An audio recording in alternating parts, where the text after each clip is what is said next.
Živijo, lepo pozdravljeni v prvi podcast epizodi podcasta Kompas. Danes bo govora o mladih in o osebnih financah.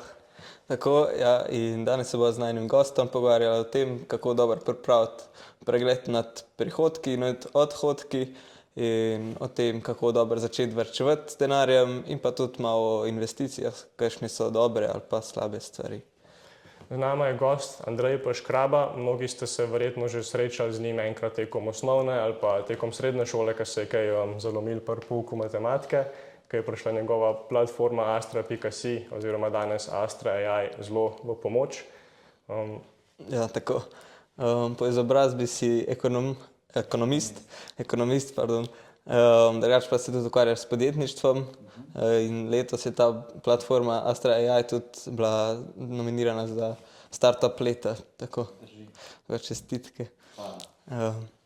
Ja, pa bi te za začetek malo prosila, da s parimi besedami malo se predstaviš, pa bomo šli naprej. Ja, se sta naredila zelo dober uvod. Jaz sem soustanovitelj podjetja Astra AI.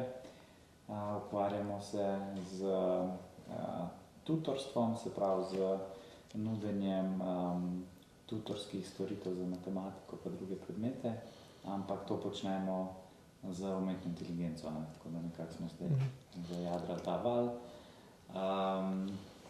Drugač pa nič, Ljubljančan že celo življenje. Svojo kariero sem sicer desetletje gradil v marketingu, ampak zdaj splet naključje pa poskrbel za to, da sem šel na neko svojo pot in imam zdaj svoje podjetje. Dobro, super. Okay. Če malo naredimo uvod v osebne finance, najprej bi te rada vprašala, kaj je bil, če se spomniš, kaj je bil tvoj prvi stik s denarjem oziroma s financami, je bilo to neko varčevanje ali karkoli drugega in a te je to potem tudi spodbudilo naprej k študiju ekonomije? Kaj je bil moj prvi stik z denarjem? Wow, to je pa zanimivo vprašanje. Moram prav pomisliti. Veš, kaj je bil moj prvi stik? Jaz se spomnim, da sem imel kot otrok nek šparovc, a ne, se pravi. Tistega prašička ali nekaj? Ja, ne spomnim se več točno, kaj je bilo, v kakšni obliki je to bilo, ampak spomnim se tiste reže, ne, kaj si noter metal.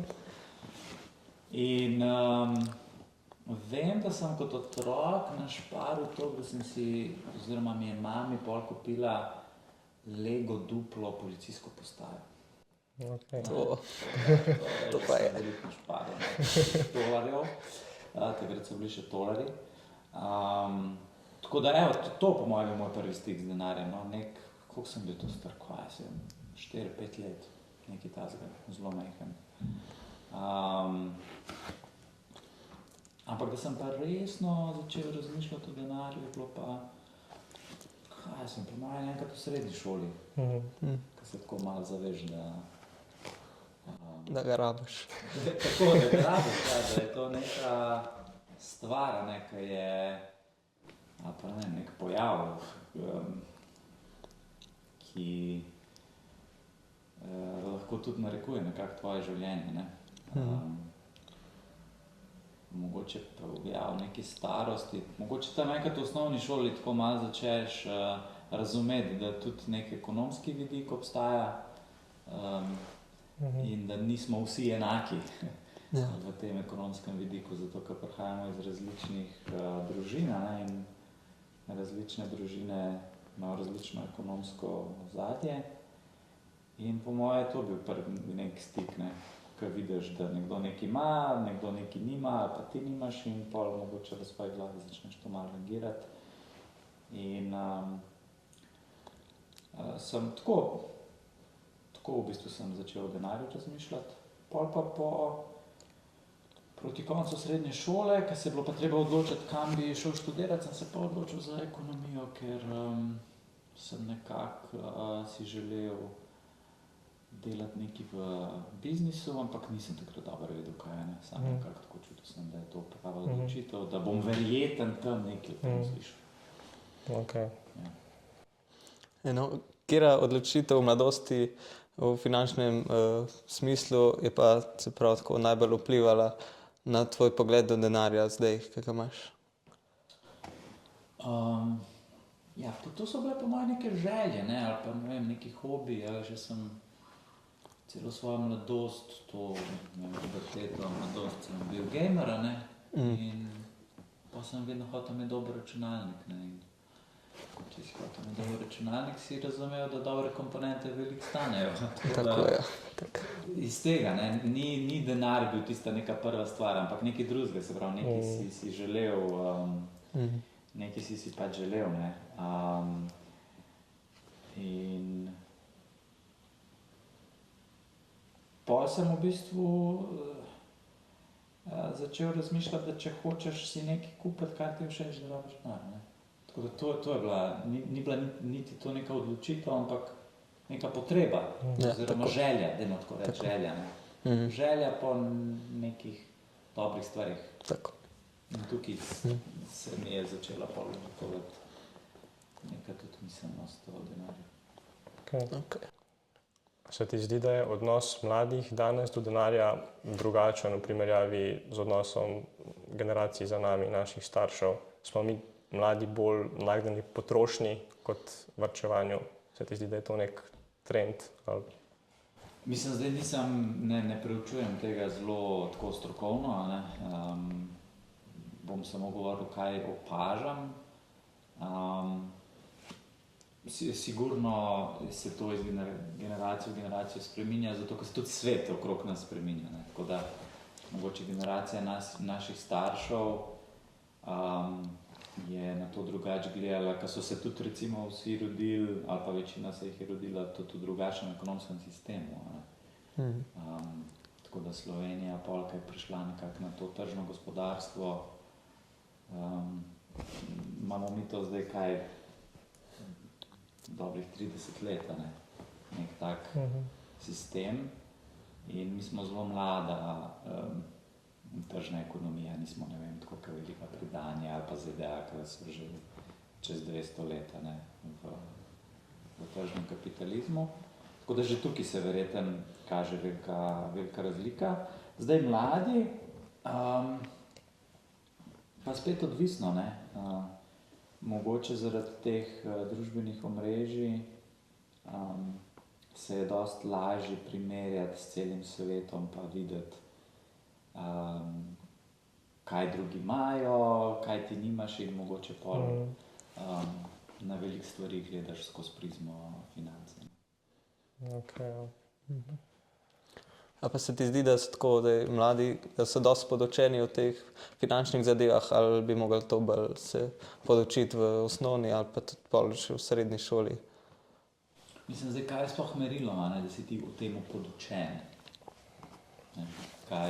Kaj daje tebi znanje o tem? A to pomeni, da dosti zaslužiš, ali da znaš plemenitati svoje premoženje, ali tako, mogoče moramo to najprej opredeliti, ne? Kaj sploh pomeni, da si finančno pismen? Ja, mogoče to, da znajo varčno oziroma tako dobro skrbeti za ta denar oziroma dobiti to neko mišljenje, kako prije do tega in kako ga na ta prav način zapraviti. Pa to, da imaš nek nadzor dober nad prihodki pa odhodki, mogoče to. Saj denar sam po sebi je samo neko orodje, ne? Jaz mislim, da če tako pač malo filozofsko, če uspešno zadovoljuješ svoje želje, ki jih imaš, si na nek način uspešen, ne? Pa ne rabi biti to finančne želje, ne?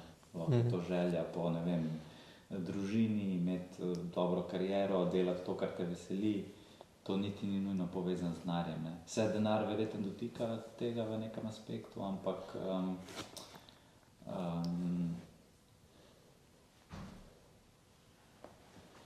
prvi po moje tak nek pokazatelj, a ti o denarju razmišljaš še takrat, ko prideš do nekih rednih prihodkov, ne. Ali pa prvih prihodkov, tudi če so neredni, ne, če to za neko študentsko delo, pa kdaj delaš, kdaj ne delaš in kaj pa delaš s tem denarjem. Ja, in neka taka čisto osnovna stvar je, da razumeš, kakšno razliko ustvarjaš v nekem časovnem obdobju, ne. Se pravi, prihodki so nek priliv finančni, odhodki so nek odliv in če je ta številka pozitivna, pomeni, da si zaslužil več, kot si porabil. Ne? Če je pa negativna, si pa več porabil, kot si zaslužil. Ja. Oziroma si verjeten ali ne vem, zdaj v dolgovih ali pa si porabil nekaj, kar si imel prej našparan. Tako da to sta te dve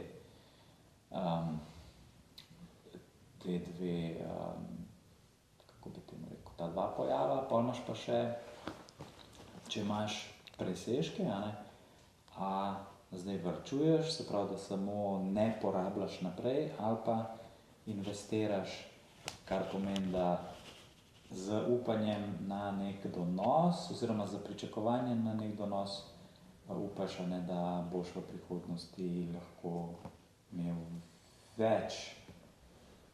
Pa ne denarja, ne bom rekel denarja, ampak kupne moči, zato ko v bistvu kupna moč je v resnici tisto, kar je sploh lastnost denarja, ker tehnično imaš ti lahko več denarja, samo je tvoja kupna moč nižja, zaradi inflacije.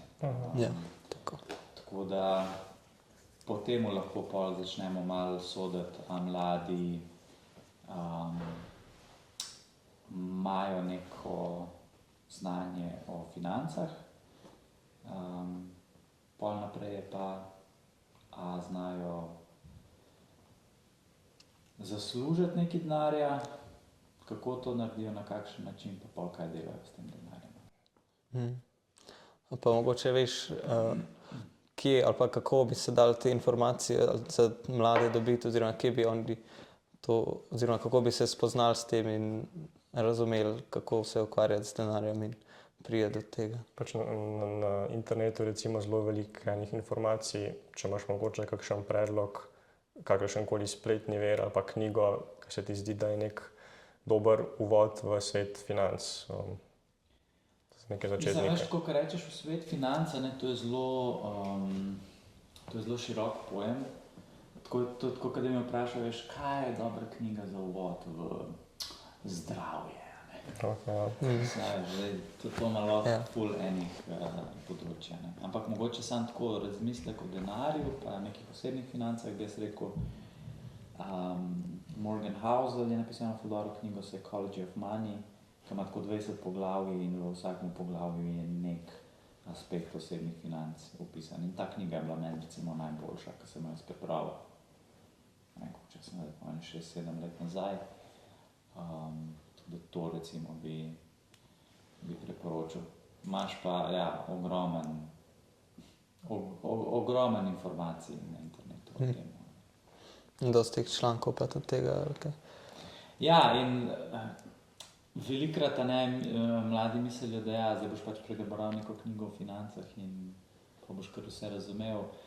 Mislim, itak se vse začne s tem, da imaš ti nek prihodek, Ja. Ker šele takrat lahko ti začneš s tem svojim prihodkom razpolagati, tako da to mora biti za mlade prvi cilj, se pravi pridobiti si za svojo dejavnostjo pa svojim nekim udejstvovanjem v svetu zaslužiti nekaj. Okay. In tukaj verjetno pride smiselno vprašanje, kako si dobro spostaviti nek pregled nad prilivi pa odlivi. Zdaj, možnosti je verjetno več, kakšne aplikacije, Excel tabele. Kaj se ti zdi tako najbolj praktičen, najbolj enostaven način za to dosledno voditi? Pa če lahko tudi z nama deliš, kaj ti uporabljaš oziroma na kakšen način si ti beležiš, če si beležiš. Eno zelo pomembno besedo si tukaj izrekel in to je doslednost. In na prvem mestu mora biti odločitev za to.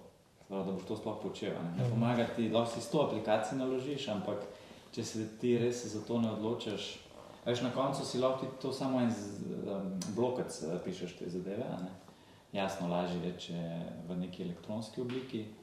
Jaz že več kot 10 let imam nek svoj Excel za to, se pravi neko tabelo. To se meni osebno zdi najlažje. Drugače pa veliko aplikacij, ki ti pomagajo, da si to beležiš. Ampak Veliko ljudi to začne, mogoče dela par dni, par tednov, pa ne, se mi ne da več, pozabijo, pa rečejo, vse bom in to počasi tako izveni. Tako da ja, tukaj moraš biti zelo odločen, ja, pa dosleden pri tem, da boš to res počel in prvo je ta odločitev, da se za to odločiš. Kakšen je pa tvoj način, je pa čist odvisno od posameznika, kaj ti paše. Jaz sem začel s to strategijo z Excel tabelo, pa mi je uspevalo 1,5 leta, sem bil na začetku zelo motiviran, ne? Pa pride neko obdobje, ko ne beležiš, pa si misliš, da je šlo pa še toliko ne bom več, pa se pa kar neha, ja. Tako da to doslednost. No, tako da za vprašanje, veš, če bi imel pa neko drugo aplikacijo, bi ti to zdaj rešil, verjetno bi bil notification dobil, pa bi pa enkrat sem tisti skopil, pa ne bi bil nič več. Gre na živce. Tako da začni nazaj. Ja. Pa se drugače ti zdi smiselno beležati, da imamo nadzor na tem prihodki, podhodki? Absolutno. Jaz mislim, da brez tega ne moreš sploh začeti resno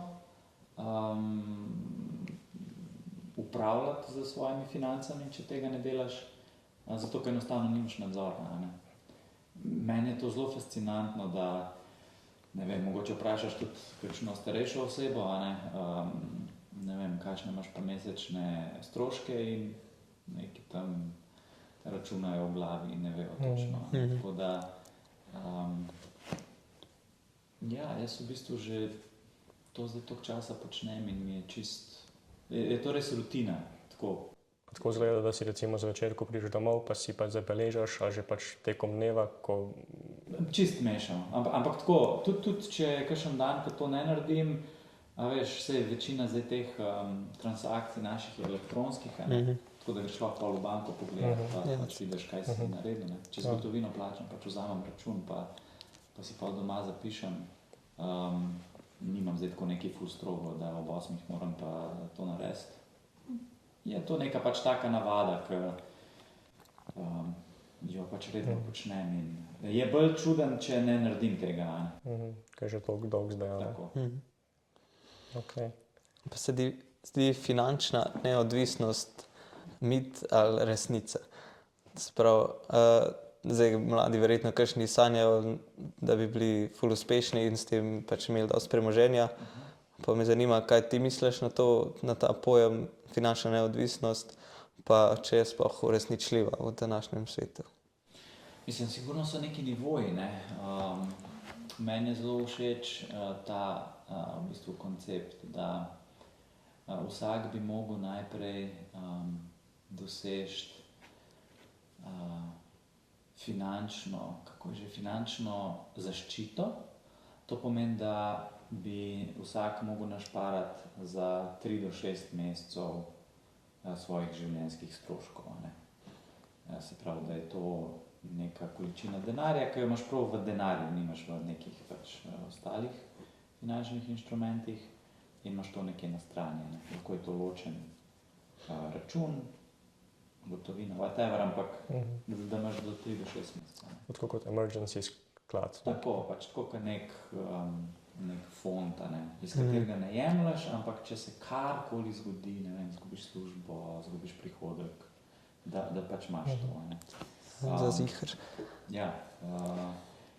Zdaj, če ti uspeš imeti za dlje časa, ne, 1 leto je neka taka res pol zlata. Finančna zaščita je to super. Pa imaš pa finančno varnost, to pa pomeni nekako, da za svojimi prihodki ti čisto normalno pokrivaš vse svoje stroške življenjske in da v bistvu tudi te svoje presežke, ne da si pač skozi na nuli vsak mesec, ampak da imaš toliko presežka, da lahko to vlagaš naprej in pa sčasoma ti tudi te tvoje investicije začnejo nositi nek donos, ki ti v neki točki v popolnosti pokrije tvoj življenjski slog. In zdaj to za nekoga je spet lahko, ne vem, 1000 evrov na mesec, za enega je to 5000 evrov na mesec, za enega je, ne vem, 2000 evrov na mesec. Ta finančna neodvisnost je pa čisto zadnji, bi jaz rekel, stadij, ki je pa bolj neka finančna svoboda, ki je pa čist, ki je pa v bistvu neko stanje, kjer dejansko delaš, kar hočeš. A ne? Spet v nekih fizičnih omejitvah. Ne?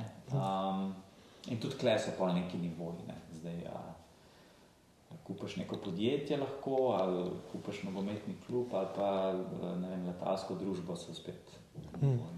Ampak ta neka finančna neodvisnost je pa mogoče, da si ti kot posameznik v družbi ali pa kot ekonomski subjekt, da nisi odvisen od nekoga. Ne? Tako da to ni mit, to je resnica, se pravi, je nek cilj enega odgovornega odraslega posameznika, da to doseže. Ker drugače si pač, ne vem, nek parazit v bistvu nekoga drugega, ne? Ali svoje, ne vem, mame, družine. Kako pa naj se mladi lotimo tega varčevanja, glede na to, da imamo te študentske plače tako dosti neredne, tako, in ne vem, lahko malo razložiš, če veš to osnovna varčevanja, to klasično, ali pa to investicijsko, pa pol malo, kako bi to razliko. V študentskih letih nek koncept varčevanja se meni zdi brez veze, zato ker so itak prihodki toliko majhni, da porabi ta denar za to, da pridobivaš izkušnje, za neka mreženja, se pravi, pet na kakšne dogodke, pet na neko potovanje, ne vem. So bolj te že neke življenjske izkušnje ful bolj pomembne, zato da zdaj to, da boš ti tam nekaj varčeval, ker ti v njih 50 € ostane, se mi pač ne zdi nekaj ful smiselno, a ne. Tako da v tem času bi jaz bolj svetoval pridobivanje izkušenj, in če to pomeni, da moraš porabiti denar, a ne vem, zdaj bom nek primer, če tebe neka industrija zanima, pa misliš, da bi lahko delal v tej industriji, ne vem, je ful bolj smiselno porabiti denar, da greš na nek sejam, ali pa da probaš spoznati neke ljudi, ki delajo v tej industriji, ker te zanima, kot da ti zdaj tam nekaj, veš, varčuješ. Tako da bolj nabiranje izkušenj. V tem času, ne, to govorimo tam od 18 do, ne vem, 22, 23, to neko 5-letno obdobje prehoda, ali pa študijskih let, bi jaz rekel, porabili denar samo na sebi. Okay. Zato, da se razvijaš. Tako. Pa mogoče je ta razlika med osnovnim ali tak klasičnim varčevanjem, pa je to investicijsko. Kako se to splača, oziroma kdaj se to splača pol začeti? Mislim, investicijsko varčevanje je oksimoron, ne? To je pač nekaj, ki so finančne institucije dali neko ime, ampak varčevanje samo po sebi kot koncept je hranjenje presežka denarja. Se pravi, meni ostane denar in ga samo hranim. Ampak varčevanje v današnji dobi je nesmiselen koncept, zato ker imaš inflacijo. Ne? Ja, okay. In se pravi, boš mogel z varčevanjem premagovati inflacijo. Se pravi, nasprotje varčevanja je pa investiranje. In ne moreš imeti pol investicijskega varčevanja, oziroma to je samo nek koncept, da ti skladi lahko prodajo neke finančne pač naložbe. In investiranje pa je spet neka je pa celo področje osebnih financ, ki ima pa spet neke svoje zakonitosti. Se pravi, pri investiranju se pa načeloma sprašujemo 3 stvari. Prvič se vprašamo, koliko smo naklonjeni tveganju, zato ker vsaka investicija ima ta aspekt tveganja. Okay. Se pravi, da lahko nekatere investicije so bolj tvegane, nekatere so manj tvegane. In ti moraš sam pri sebi vedeti, kdaj mirno spiš. Pa druga so naša pričakovanja, se pravi, če mi investiramo, kaj od tega pričakujemo. Pričakujemo zdaj, ne vem, bogatstvo, a samo hočemo ohraniti vrednost premoženja. Pol je pa še se pravi, nek tak časovni aspekt. Se pravi, investiramo kaj za naslednje pol leta, kdaj v bistvu hočemo, da se ta investicija povrne. Ali pa da dobimo neko donosnost, da gledamo zdaj nek srednji rok, dolgi rok, ne vem, 20-30 let. In pa tukaj imamo lahko spet celo dodati v to smer. Ja. Katero obliko tako varčevanja bi pa priporočil recimo nekomu, ki ni pripravljen veliko tvegati, ki ga v bistvu recimo kriptovalute zelo vznemirjajo, ker pač so hitra nihanja, se ti zdijo, ne vem, delnice, vzajemni skladi v tem primeru neka bolj varna, ampak manj dobičkonosna. Tukaj jaz ne bi dal nobene usmeritve, jaz bi rekel, vsaka investicija, ki jo narediš v življenju, a veš tudi to, da se ti vpišeš na neko srednjo šolo ali pa na faks, je investicija, zato je investicija tvojega časa. In moraš se vprašati, kakšno donosnost pričakuješ, kaj jaz pričakujem od tega, da grem, ne vem, vi ste študenti. Ja, no, zdaj čas svoj dajete v nek proces formalnega izobraževanja. Ja. In v tem času ti zdaj imaš neko pričakovanje, ne? Se pravi, vi se zdaj sprašujete o donosnosti tega, da ste šli študirati. In pa se vprašate, okay, koliko časa sem zdaj pripravljen v to dati in pa kaj je moj oportunitetni strošek tega študija. Ne? To pomeni, kaj bi počel, če ne bi študiral. Prav, vi ste se nečemu odpovedali, ne? Zdaj v tem času, da ste pač se posvetili študiju. In čisto enako lahko ti se vprašaš za vsako investicijo, ki jo greš delati. Ne? Ok, zdaj imam nek denar in prva stvar je, a jaz razumem, kaj bom s tem denarjem delal. Ne? Tako da jaz ne bi nikamor usmeril ljudi, jaz bi rekel, če tebe nekaj zanima ali pa če vidiš v nečemu priložnost, probi to razumeti. In ja, jaz mogoče osebno sem se v zadnjih 10 letih največ z Bitcoinom ukvarjal in to najbolj razumem in zato sem jaz v to pač svoj denar investiral. Če bi me zanimalo kaj drugega, ali pa če bi hotel razumeti kaj drugega, bi mogoče neka druga investicija bila. Ja, je pa za vsako investicijo je pa nek profil človeka.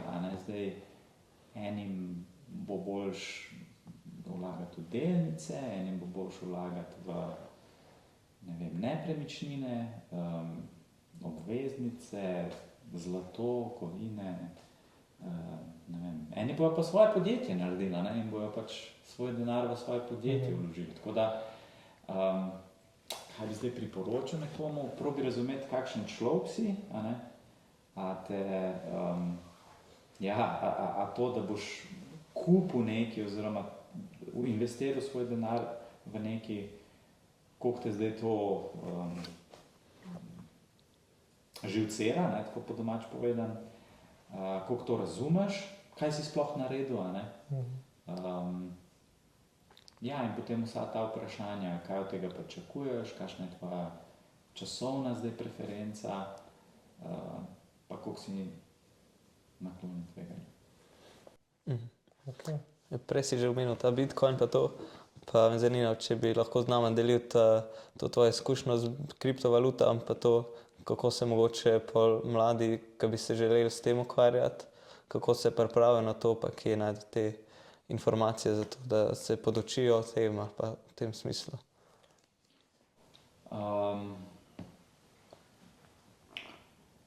Ja, kriptovalute so pač nek nov pojav, ki je zdaj v družbi, kaj je Bitcoin, 2009, 2010, 15, 16 let v bistvu zdaj to obstaja, tako da to je dokaj nova stvar. Jaz ločujem Bitcoin pa ostale kriptovalute, zato ker Bitcoin ima neke pač posebne lastnosti, ki jih ne morejo pač imeti ostale valute, zaradi tega, ker je pač bil taka prva, pa kako je nastal, pa tako ima pač neke svoje zakonitosti. Tako da večino kriptovalut je pač nek kazino, tako da je to bolj nek gambling. Informacije so na internetu, v knjigah. Tiste, ki pač Bitcoin zanima. Najprej v bistvu tako, pri Bitcoinu je zanimivo to, da zelo spodbuja, če hočeš razumeti Bitcoin kot iznajdbo, človeško kot tehnologijo, da moraš to zelo dobro razumeti ekonomijo najprej. Se pravi, za mlade bi bilo dobro, da bi razumeli ali pa znali odgovoriti na vprašanja, kot so iz kje izvira denar, kako nov denar nastane, kako danes bančni sistem deluje, kako finančni sistem deluje, kaj je kredit, kaj je dolg, kako se države v bistvu financirajo. Če znaš na ta vprašanja odgovoriti, pol imaš neko razumevanje, kako ekonomija danes deluje, pa tudi razumeš neke pač te finančne, monetarne pojave, med njimi recimo, kaj pomeni inflacija, deflacija in tako naprej. In pol lahko začneš raziskovati Bitcoin. Kaj je že tale knjiga, no? Ena je Principles of Economics, ena je pa Bitcoin Standard. No? To je taka najbolj slavna, dajmo reči, knjiga, ki jo je napisal Seyfedin Ammous. Tako da spet, izobraževanje je najpomembnejša stvar za čisto vsako vsak finančni inštrument. Se ti zdi, da ti je študij ekonomije dal dovolj podlage za vse to, ali si moral tako poleg študija sam veliko kopati pa raziskovati sploh v Bitcoinu, kaj je tako novejša zadeva? Ja, na ekonomski fakulteti med mojim študijem se nismo v Bitcoinu nič učili, tako da to je bilo neko samoučenje. A mi je dal dosti podlage, dal mi je nekaj mi je dal, ampak študij ekonomije v tem modernem času je zelo keynesijanski, se pravi, skoraj vse poslovne šole na svetu učijo keynesijansko ekonomijo. Se pravi, ekonomija tako ima neko delitev v tem, to je mogoče bolj ideološko, kako bi mogla država se obnašati. In John Maynard Keynes je bil en ekonomist, ki je v bistvu imel teorijo oziroma je zagovarjal to, da se država mora v trge, da mora nekako upravljati s trgi, zato ker je bil leta 1929 ta borzni zlom v Ameriki in pol velika depresija, so se vsi sprašvali, kako je do tega lahko prišlo, da smo se znašli v tem stanju, in pol so te keynesijanci začeli zagovarjati to, da država mora v bistvu poseči v trg, in da mora spodbuditi potrošnjo. Okay. To pomeni, da mora država, seveda s tem, da se zadolži, ustvariti neka delovna mesta, da pač ljudje dobijo denar in da s tem spodbudi potrošnjo, da se pa v ta cikel spet zažene. Pa na drugi strani imaš pa nasprotnike tega modela, ki se ima pa ta nasprotna stran je avstrijska šola ekonomije, se reče. Nasprotnik keynesijanstva. Tako, to je pa recimo Hayek, je en tak ekonomist iz avstrijske šole, pa še nekateri ostali. Oni pa pravijo, da se država ne bi smela vtikati, da lih to, da se država vtika v gospodarstvo, povzroči pol neke anomalije in da v bistvu trg bi mogel, oziroma trg ima možnost neke samoregulacije in da tržni mehanizmi so najbolj primerni za to, da ekonomijo, da recimo ne zdrsnemo v take cikle, kakor se v bistvu zdaj dogajajo.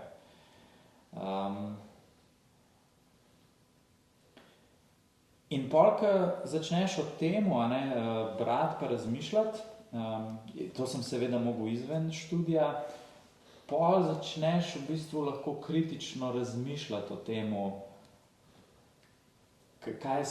začneš opazovati, kaj se dogaja okrog. In recimo jaz sem, takrat, ko sem šel na faks, je bila ta velika kriza, ne, se je zgodila, ker je počel ta nepremičninski balon v Ameriki. In takrat so nam govorili, ne vem, služb ne bo. In nekaj leta, ne, potem, zato ker Slovenijo je to tudi kar zelo prizadel, je bilo tako zelo, kako bi rekel, negativno vse, ne, na trgih. Ja, in to me je nekako tudi spodbudilo, da sem začel o teh temah razmišljati. In pol nekako razmišljaš, a je ta denarni sistem, ki ga imamo mi, sploh dober, probaš razumeti, kaj je dobrega, kaj je slabega, in pa začneš razmišljati o alternativah, kaj bi pa bilo boljše ali pa kako nekaj izboljšati. Ne.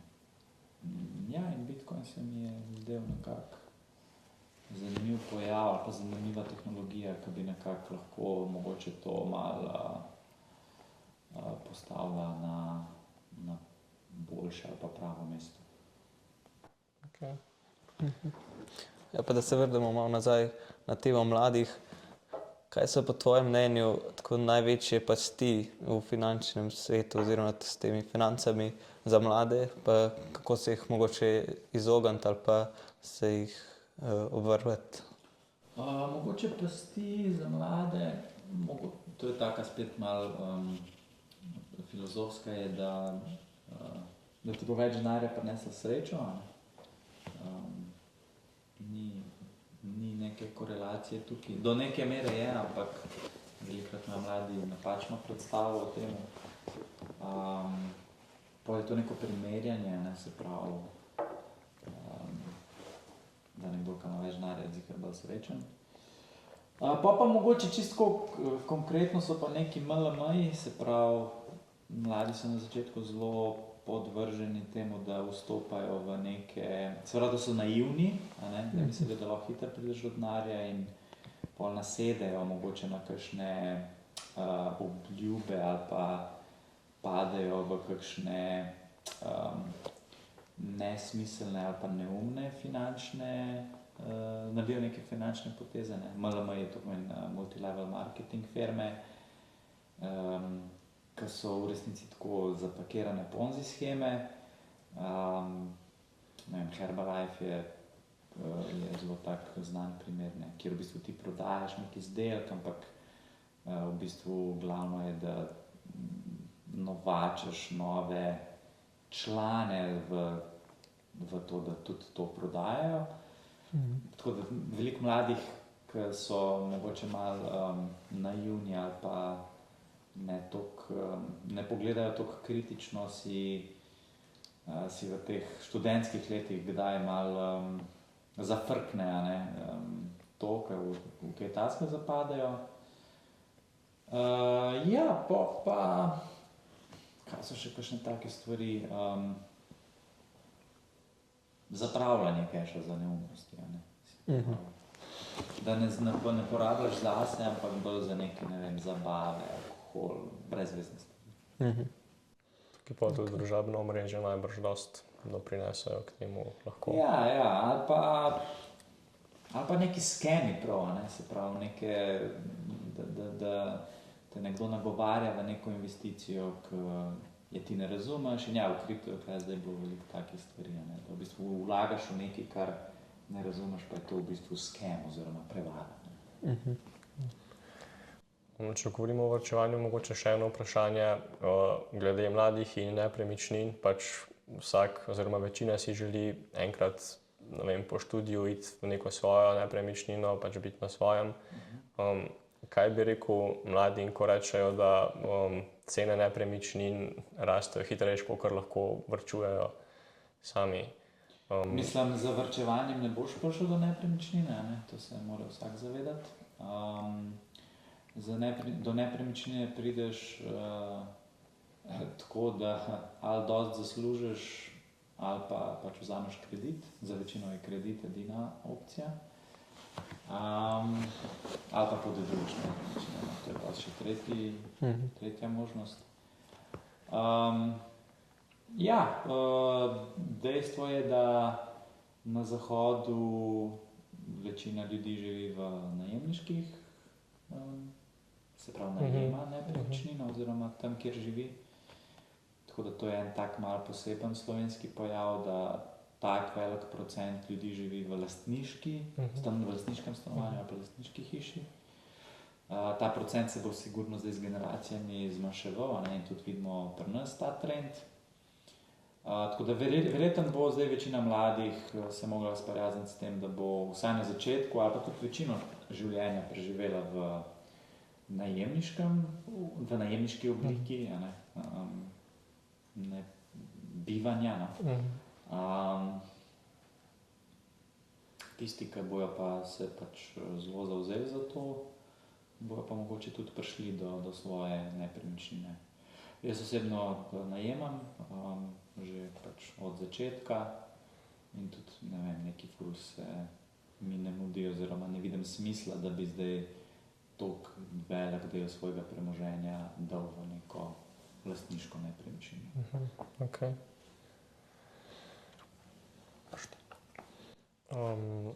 Zdaj, glede teh stanovanjskih kreditov, se ti zdi, da so trenutno dovolj naklonjeni mladim ali bi bilo prostora še za kaj? Mislim, najbolj smešen pojav pri teh kreditih je to, da banke dajo kredite najrajši tistim, ki imajo zaposlitev za nedoločen čas.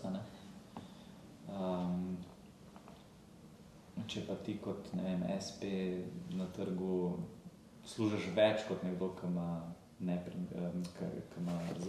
zaposlitev za nedoločen čas, si pa kar nekako, ne vem, manj vreden. Tako da to je en tak smešen pojav. A so krediti naklonjeni mladim? Iskreno ne vem, ker ne vem, kakšni so zdaj pogoji, da dobiš kredit, ker me v bistvu to niti ne zanima. Okay. Ja, zdaj pa, da gremo še malo na tvojo podjetniško pot. Vsi poznamo te tvoje videe, pa to Astro, s katerim si dosti tudi pomagal skozi šolo. Pa ja, tle zdaj pride eno vprašanje, odkje sploh ideja, pa motivacija oziroma pogum, da se tega sploh lotiš dejansko zagnati pa ustvariti nekaj takega. Veš kaj, to takrat je bil en tak zanimiv čas. Jaz sem bil študent na ekonomski fakulteti. To je bil nekak čas, ko je internet bil zelo v razcvetu. Se pravi, to pomeni, da je zelo veliko medijev vsebin se začelo dajati na internet. A veš, YouTube je nastal leta 2006, jaz sem začel študirati 2008. To je bil res drugačen čas, takrat na internetu. Tako da smo živeli v neki taki res transformacijski dobi. In v tistem času, ko sem študiral, se je tudi nekako začel ta trend e-learninga. To pomeni, da so nekako te ameriške univerze začele objavljati svoje predavanja na internet, na YouTube. Meni se je to zelo blazno zanimivo in sem se spraševal, zakaj jaz ne morem gledati predavanja na internetu. In pa sem se odločil, da bom pač tako malo eksperimentiral s tem in bom jaz posnel ene svoje razlage. Jaz sem takrat inštruiral na faksu mikroekonomijo, to je en predmet v prvem letniku, ki je zelo matematičen in sem nekako tako razmišljal, če jaz tukaj inštruiram, lahko enemu ali pa dvema naenkrat pomagam, če pa posnamem neko razlago, bom pa lahko neomejeno ljudi pomagal. In bolj je bila neka ta radovednost, da jaz lahko naredim neko tako dobro razlago, ki bo pomagala. In pa sem to malo začel s tem eksperimentirati in objavljati na internet in to je naletelo na dobre odzive takrat.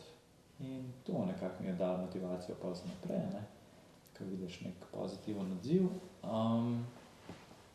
Pa tako, ne vem, skozi sem nekako hotel nekaj dobrega na internetu narediti. Tako neko cool vsebino sem hotel narediti. No in teh videov, ne vem, 40 sem objavil, vse to je še vedno na internetu. Pa Pa sem pa razmišljal, kaj bi pa naprej in v bistvu med tem, ko sem jaz inštruiral mikroekonomijo, sem videl, da folk ne zna matematike v resnici, da tukaj je zelo velik problem. In pa sem kar rekel, bom pač kar matematiko šel razlagati. Ne. Na začetku je bilo to tako malo nestrukturirano, pa sem pa kar tako rekel, bom tako vse v bistvu razložil nekako od začetka do konca srednje šole. In ja, pa sem to delal in zelo me je v bistvu izpolnjeval to, da v bistvu ta proces, a veš, kako nekaj razložiti, to je bilo meni tako zelo me je to veselilo in sem zelo užival v bistvu v tem procesu, da sem to delal. Mogoče veš, koliko video vsebin si v tem času, ko si začel, pa ko si končal s tem, vse nabral tega? Mislim, ne vem čisto točno, koliko jih je, ampak jih je pa čez 2500 videov. In vse je to v bistvu brezplačno za študente? Ja, to je na internetu že več kot 10 let, tako da pol je pa nastroj, pa sem pa to domeno sem kupil, pa sem kar spletno stran naredil, zdaj tako malo zbran po poglavjih pa to. Okay. Danes pa Astra ponuja tudi ne samo matematiko, tudi druge predmete, ne? Ja, pa Astra je nastala 2 leti nazaj. To je bilo pa več čisto tako neka naravna evolucija, ker veš, skozi ta leta je meni veliko ljudi pa pisala, ne, da mi lahko z nekaj pomagaš, ali lahko sam klele imam neko nalogo, ne. In valjda ne moreš, to bi bilo sam cel dan to delal, ne. Tako da je čisto jasna neka ta potreba, da ti pač dobiš neko pomoč takrat, ko jo potrebuješ. In ja, umetna inteligenca je tako, to je res super iznajdba glih za ta namen, ne, da takrat, ko ti rabiš neko pomoč, da se lahko z nekom pogovarjaš in dejansko Astra je iz te potrebe pol nastala, ne, dajmo narediti v bistvu enega tutorja, oziroma dajmo to izkušnjo inštrukcij za ful manjši strošek, ne, za ful manjšo ceno, dajmo v neki taki digitalni obliki narediti. In ja, zdaj imamo v bistvu 5 predmetov, matematika, kemija, fizika, nemščina pa angleščina. Pa matura AI, ki je tako prav tak voden, strukturiran v bistvu program, da se na maturo pripraviš. NPZ AI, to je v bistvu za osnovno šolo, nacionalno preverjanje znanja. Pa zdaj v različnih jezikih, ne, zdaj platforma je praktično v vseh evropskih jezikih. Tako da ja, hočemo pač iz tega narediti nek tak najprej v Evropi zelo prepoznaven brand oziroma blagovno znamko, pa tudi globalno. Mogoče še eno malo nehvaležno vprašanje, ampak se ti zdi, kakšne karakterne lastnosti se ti zdijo dobre pri posamezniku, ki gre na neko podjetniško pot? Pa kaj si sam preko svoje zgodbe podjetništva opazil? Nek dedication? Ja, po moje prva je vztrajnost, zato ker na tej poti boš naletel na toliko enih ovir, da v bistvu jaz mislim, da to je v takem čisto res svojem bistvu, da to loči nekoga, ki gre, ki postane podjetnik ali pa nekoga, ki ne. Podjetniku se enostavno več stvari da. Eno se pač ne da, a že to, da ti ustanoviš podjetje, je nek birokratski postopek in moraš pač čez to iti, oziroma moraš tam, a veš, svojo energijo moraš temu nameniti in enim ljudem se to enostavno ne da in ne bo nikoli pač šel čez ta proces, ne. In pol je pač neko delo in ponujanje tega, kar zdaj ti podjetniško, ne, nek problem rešuješ, je to zdaj nek produkt, storitev. In potem je samo, a veš, biti vztrajen, da slediš tej svoji viziji, ki jo imaš zdaj za to svojo firmo, pa to, kar počneš. In to je ena lastnost. Pol je sigurno to, da imaš neko sposobnost, ne vem, kako bi to sploh poimenoval, da si ful pripravljen se odreči trenutnemu užitku za nek potencialni prihodnji. A veš, da rečeš, ker vsak podjetnik se mora na neki točki, ti žrtvuješ v bistvu nek trenutni čas, pa a veš, vedno ti lahko delaš nekaj drugega. Tako čisto za vsako stvar. Tudi če se odločiš, da greš ti v fitness, vse se lahko odločiš, da ne greš v fitness, pa ne vem, gledaš Netflix ali pa nekaj. Se pravi, skoraj vedno obstaja možnost, da počneš nekaj bolj lagodnega. Ampak onkraj tega pa leži tudi neka izpolnitev življenjska. Tako da neka ta pripravljenost, v bistvu, da ti rečeš, saj bom enkrat v prihodnje užival. Bom zdaj naredil nekaj, mogoče, ki mi ni toliko, ali pa moram, ali pa tako res želim, ful si želim v bistvu, da bi nekaj, ne vem, dosegel, ali pa da bi, se pravi, nek ta ič moraš imeti noter, vse, mogoče celo neko, ne vem, bolečino, ali pa travmo, ali pa nekaj te more toliko v bistvu motiti, da se v bistvu loteš nečesa, pa rečeš, jaz bom pa zdaj nek svoj, veš, pečat, pustil. Tako da, zato, ker če si človek, veš, ker te čist nič, ali pa si zelo indiferenten do vsega, niti nimaš vse energije, da boš nekaj v svet, veš. Dal. Tako, da boš nekako se aktualiziral, ali kaj je ta neka beseda. Pol bi pa mogoče rekel še sposobnost komunikacije, zato ker to je pa, veš, ljudje smo socialna bitja in tudi to, da ti nekomu nekaj prodaš, je komunikacija. Ti moraš biti sposoben svetu povedati oziroma predstaviti, kaj počneš in zakaj je dobro, da ti na koncu ljudje za to plačajo. Pa naj bo to, a veš, ne vem, tam neka ulična umetnost ali frizerstvo ali avtomehaničarstvo ali ne vem, biti odvetnik, pač karkoli ti počneš, moraš biti sposoben komunicirati. Tako da to bi rekel, pač neka vztrajnost, pripravljenost oziroma sposobnost odlaganja užitka, pa sposobnost komunikacije. Okay. To so neke take tri, po moje, zelo značilne stvari, ki jih imajo podjetniki. Pa še neka, ne vem, karizmatičnost, kaj jaz vem. Malo sreče mogoče tudi. Ja, veš, sam sreča je nekaj, kar ne moreš ti, na to nimaš vpliva, ne? Tako da to ne more biti lastnost, a veš, ja, ta človek je pa, ima srečo. To je tako nek, kako bi rekel, omnipresent pojav, ki pa tako, ki pa si povečuješ verjetnost, da boš imel srečo, veš, če boš out there, a ne. To je tako kot tisto, želim si na lotu zadeti, sam nikoli ne igram, ja. Moraš enkrat listnik plačati in isto, moraš vedno sprejeti, ne. In pa mogoče, a veš, se odpreš temu, da boš imel srečo, ne. Tako da, to je pač na take eksterne pojav. Okay. Počasi se bližamo koncu, mogoče še eno vprašanje za konec. Boš ti, Marko?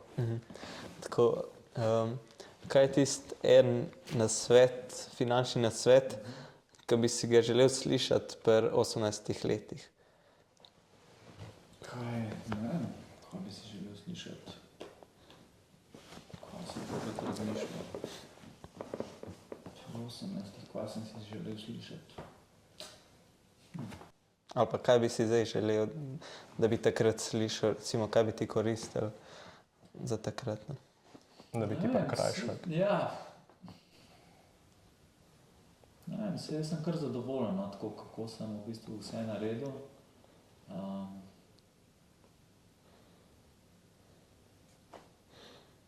Ni nobenega več tazga, da bi zdaj nekaj pa ful me razsvetlil.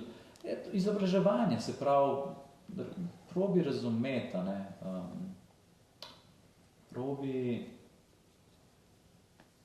Probi pač imeti dobro razumevanje, kako svet deluje. In to ti skoraj v vsaki stvari, tako tako v podjetništvu, v odnosih, v vsemu, kar pač počneš, ti pomaga, ne, a veš.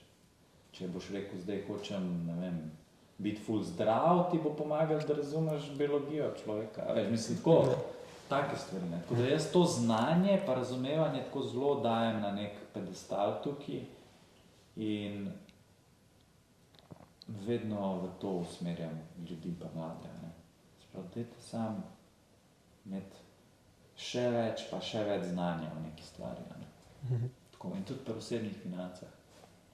Znanje pa razumevanje te bo daleč pripeljalo. Ok. Bomo počasi zaključili.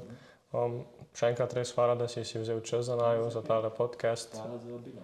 Mislim, da je bilo povedano zelo veliko uporabnega, tako da bo vsak našel kaj zase v temu. Tako da še enkrat hvala. Ja, pa mogoče še kakšno zaključno misel, če imaš tako za konec. Za nas, ki smo tukaj, pa za poslušalce. Ja, živimo v zelo zanimivem času. Ne biti preveč, ne se preveč družiti z pesimisti, ampak optimistično gledajte v prihodnost in prihodnost je vaša, ne, v bistvu, kar si vsak pol želi, ki je malo starejši, si želi več časa. In to je pa neka stvar, ki jo pa ne moreš kupiti z denarjem, niti ne moreš investirati za nazaj in recimo vajna prednost zdaj, a ne, ki sta stara, 20, koliko sta stara? 19. Ja, no, 19, ne. A veš, od mene, jaz sem od tebe starejši 17 let, tako da, a veš, da bi zdaj meni rekel, 17 let dobiš nazaj. Ne moreš sploh, to je neprecenljivo, ne. Tako da mladi imajo ta čas in